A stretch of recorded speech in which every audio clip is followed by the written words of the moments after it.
श्री पांडुराष्टकम। महायोगपीठे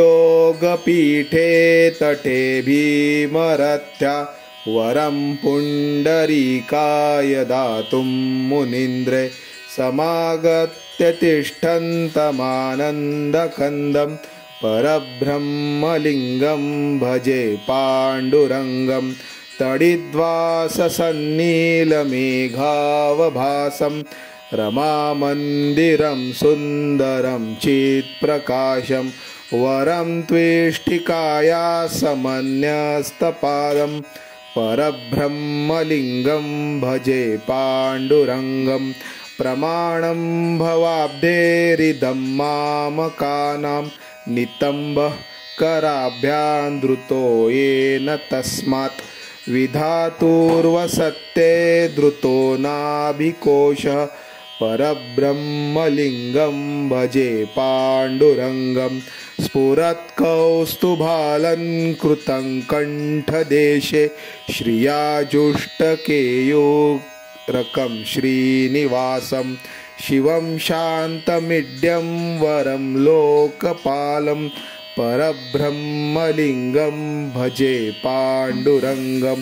शरच्चन्द्रबिम्बाननं चारुहासं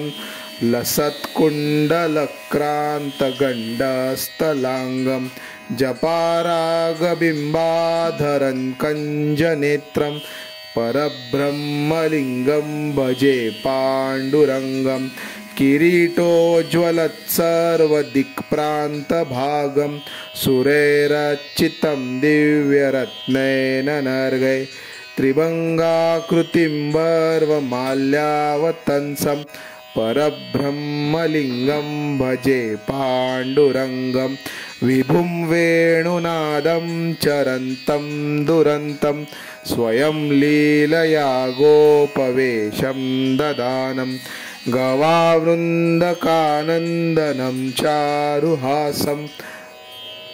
परब्रह्मलिङ्गं भजे पाण्डुरङ्गम्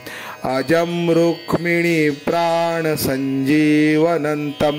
परं धाम कैवल्यमेकं तुरीयं प्रसन्नं प्रपन्नार्तिहं देवदेवं परब्रह्मलिङ्गं भजे पाण्डुरङ्गं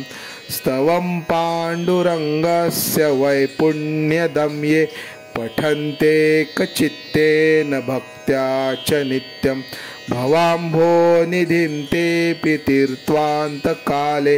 हरेरालयं शाश्वतं प्राप्नुवन्ति हरेरालयं शाश्वतं प्राप्नुवन्ति। इति श्री शंकराचार्य विरचितं श्री पांडुराष्टकं संपूर्णम्।